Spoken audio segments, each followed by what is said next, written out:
Traditional Micronesian oil lamps use a wick of cloth or coconut husk fiber in a bowl of coconut oil.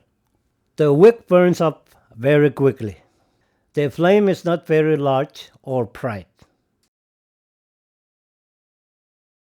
If we substitute a wick made of glass fiber, the wick will not burn up.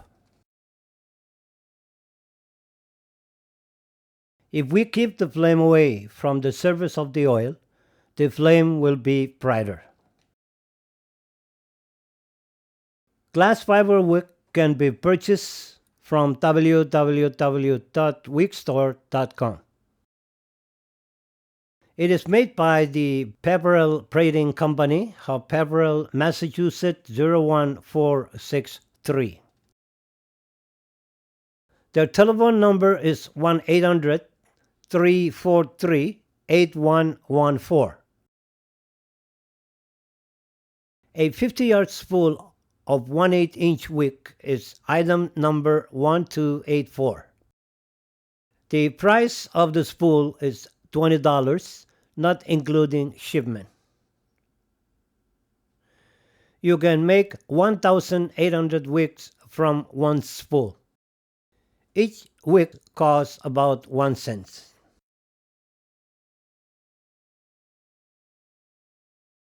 You can make an inexpensive, useful lamp from a 12-ounce aluminum can, a smaller aluminum can with a rounded bottom, and a glass fiber wick.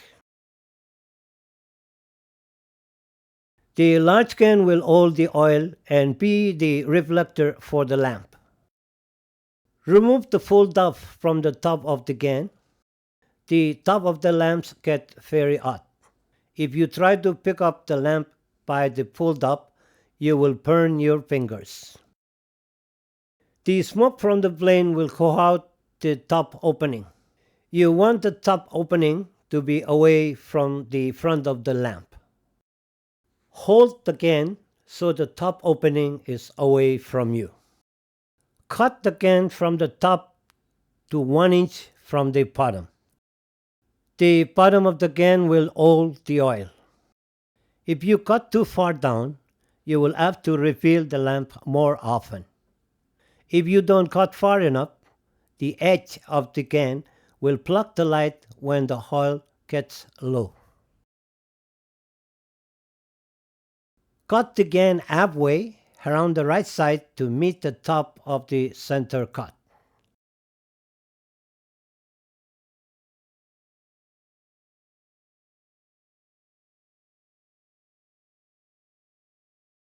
Cut the can halfway around the left side to meet the top of the center cut.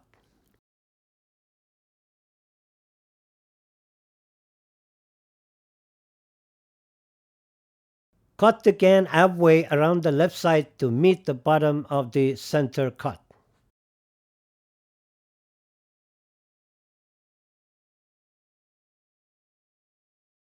Cut the can halfway around the right side to meet the bottom of the center cut.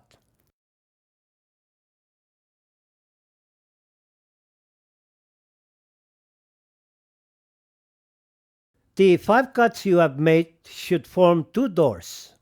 Fold each door back to form a reflector.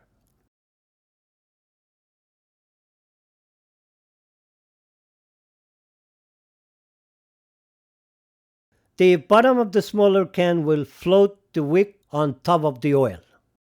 Use a small sharp knife to cut the bottom of the smaller can. Most cans have numbers near the bottom. Cut across the top of these numbers. Make sure the cut is even all the way around. Throw away the top of the smaller can The bottom of the smaller can is now the float for the lamp.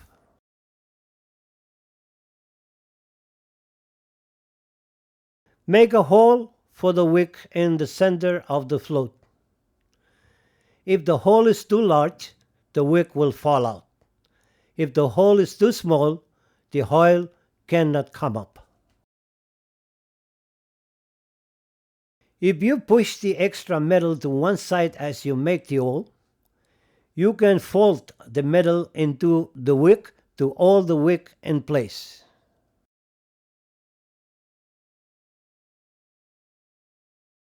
Make a wick about 1 inch long. Pinch the wick between your finger and thumb near where you want to cut it. Cut the wick very close to your finger and thumb.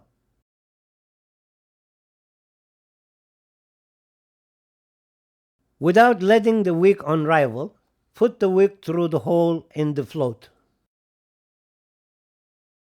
The wick should stick out the top of the float between 1/4 and 1/2 inch.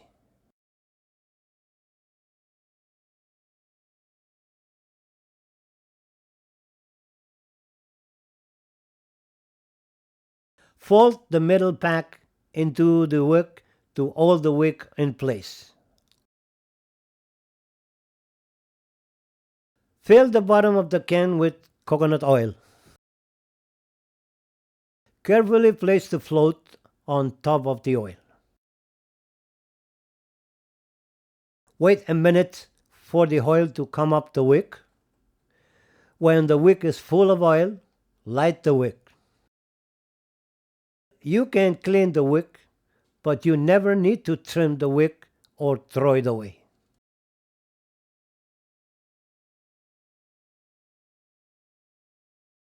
You can make a coconut oil cooker from 7 12-ounce aluminum cans, 14 wicks,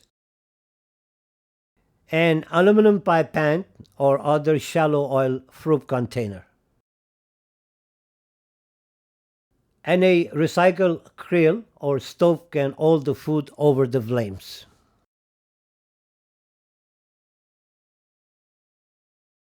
Cut the bottoms out of the cans as you would for an oil lamp float. 7 floats will fill a 9-inch pie pan. 12-ounce cans are large enough to hold 2 wicks each. Cut 2 holes in the bottom of the float. Put a wick into each hole with 1/2 inch of wick above the float. For even eating, each wick should match the length of all the other wicks. A longer wick makes a longer flame and more ash. Fill the pie pan with coconut oil halfway. Place all 7 floats in the pan. Wait a few minutes for the oil to come up the wicks. When the wicks are full of oil, light the wicks.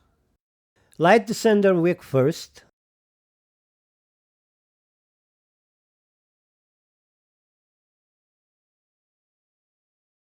Light the other wicks from the center flames. Light only enough wicks for the cooking you wish to do.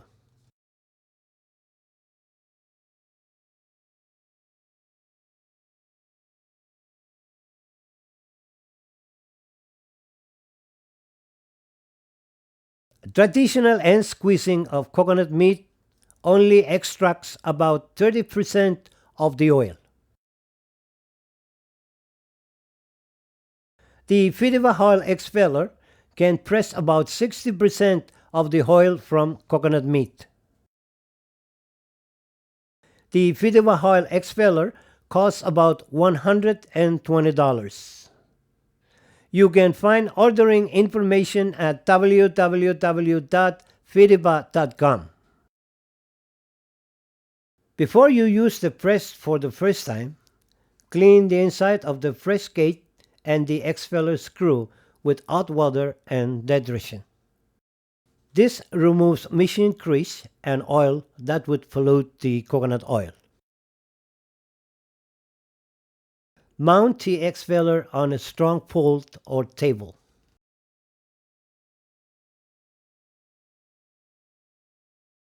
Slip the Picus washer over the shaft of the expeller screw.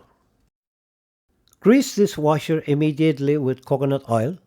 Do not use any other type of oil.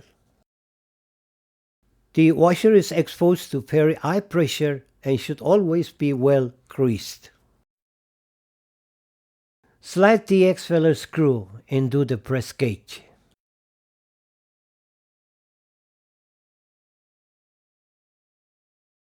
Slip the crank over the expeller shaft.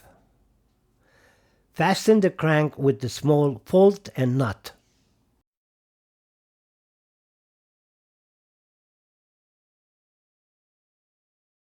Put the cup onto the press gauge.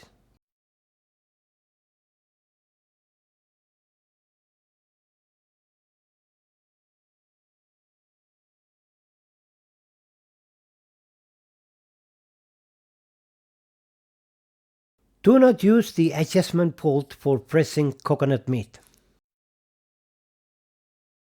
Place the oil container under the oil outlet hole. Secure the container with rubber bands.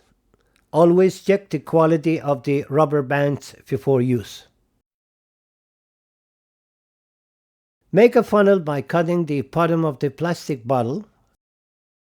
Vinegar, water, or soda bottle work the best. The neck of the bottle should snap firmly into the feed opening.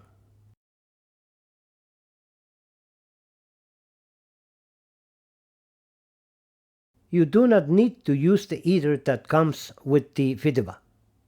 It is usually warm enough in Micronesia that coconut oil can be pressed without extra heat.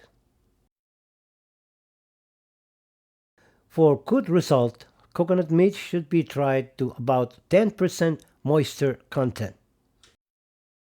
Wet meat cannot be expelled.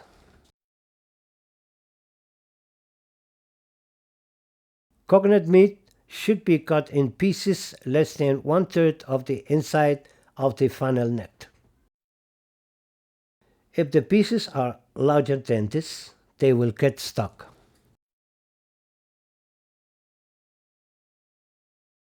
You will have to use a stick to force the meat through the funnel neck. If the coconut pieces are too small or are shredded, they will plug the cup. The easiest way to dry coconut meat is to split the old nut in half and leave the half to dry in the sun. This does not work when it is raining. This method is better for the other islands. If it's raining too much, you need to protect the drying meat from the rain.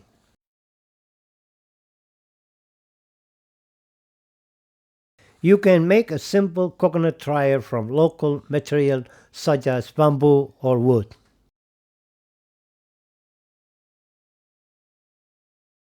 The dryer should tilt 15 to 30 degrees from the ground so the air will flow over it.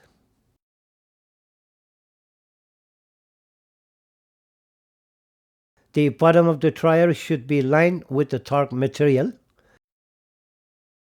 A black garbage bag or ash plug and mat work well. The dryer should be strong enough to support the weight of fresh wet coconut meat. The dryer should allow air to flow in at the bottom, heat up, and flow out at the top.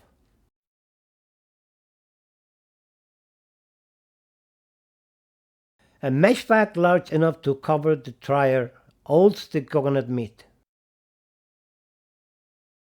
A mesh bag keep insect away but allow air to flow over the coconut meat. The mesh bag should be filled with just enough coconut meat to spread in a single layer. The dryer should be covered with clear plastic to keep off the rain. The plastic cover will shed water away from the coconut, but the cover should allow air to flow around it. It will take 3 to 6 days to dry fresh coconut oil meat to 10% moisture content, dry enough for the Piteba.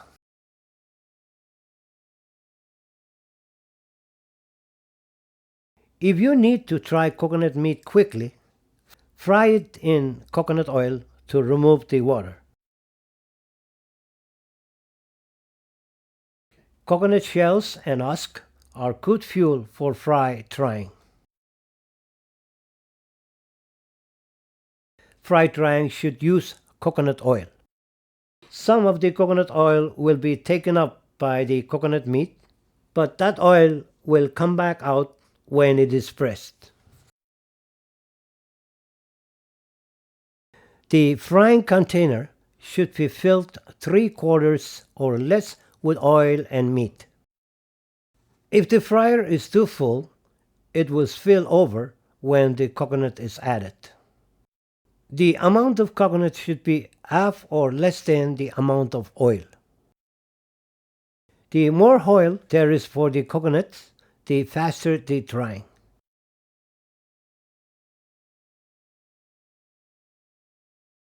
The coconut dye should be heated to 125 degrees C. This is hot enough to remove the water as steam, but not so hot that it destroys the food value of the coconut meat or oil.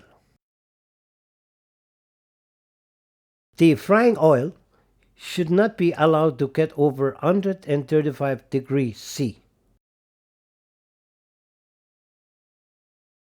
Once the oil is at 125 degrees C, slowly add the coconut.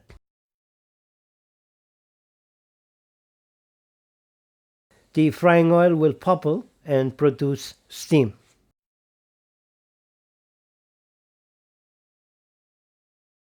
After 20 or 30 minutes, the coconut meat will turn yellow or light brown. When there is no more steam and the oil temperature begins to rise, remove the coconut from the fryer. Drain the extra oil back into the fryer.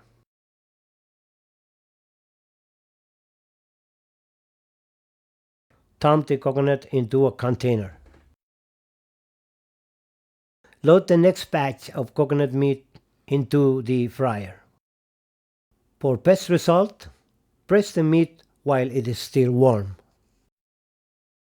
Do not prepare more coconut meat than you can process the same day. The extra meat will start to rot or mold because of the moisture in the air. Store dried meat in plastic bags or well-closed drums to keep away moisture from the air.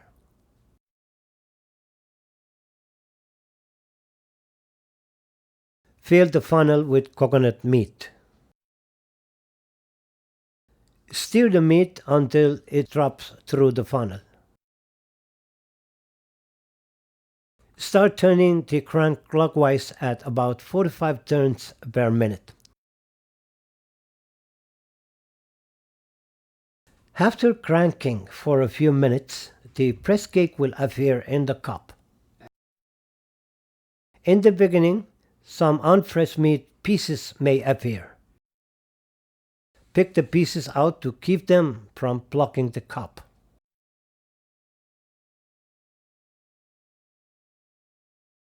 Stop the outflow of fresh cake with a finger until dry fresh cake appears. To avoid oil blocking the screw, turn calmly at 45 turns per minute. This allows the oil to flow to the oil hole. Clean the oil hole regularly with a small knife. Cranking goes fairly easy.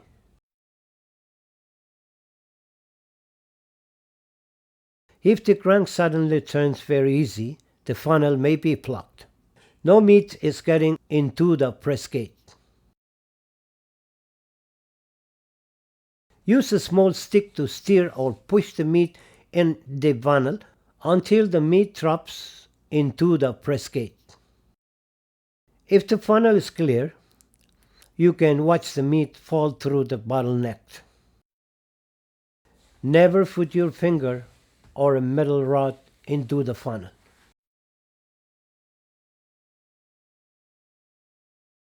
If the expeller screw makes a scraping noise and it is hard to turn, and you can see metal pieces at the shaft near the press gate, stop turning the crank immediately. The washer was not greased or is missing. If you don't grease the washer, you will damage the press.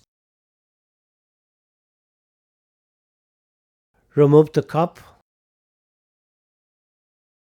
Remove the expeller screw from the press gauge. Remove any metal pieces and grease the washer.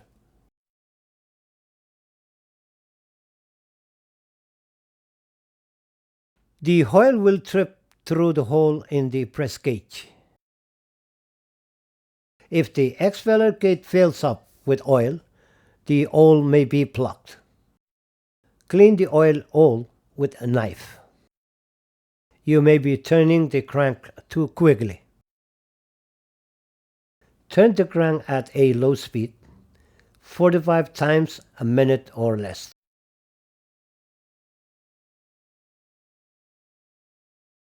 If you see press cake in the hole, the cup may be plugged or the coconut meat may be too wet. Check regularly the flow of the meat through the funnel.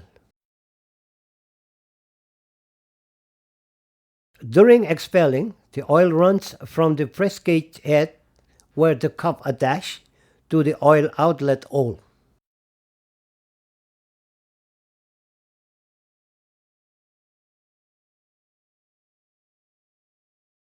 Remove and clean the cup at the end of the press gauge immediately after you finish.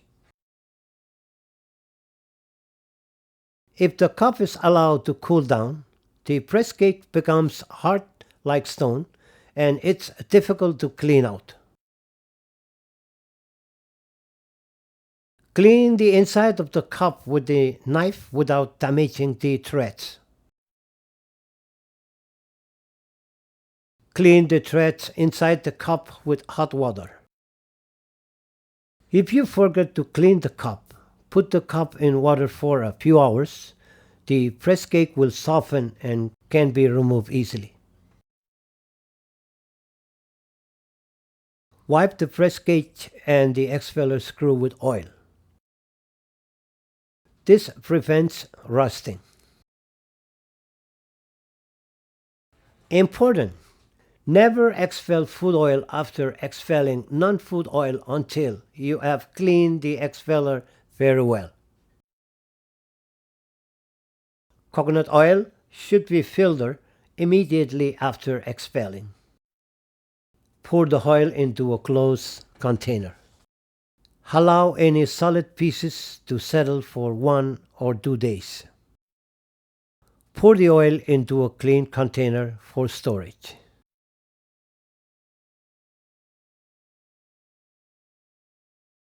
The press cake of coconut is very good. It is high in protein. If you don't like it, your pigs will. Use the press cake immediately or it will rot.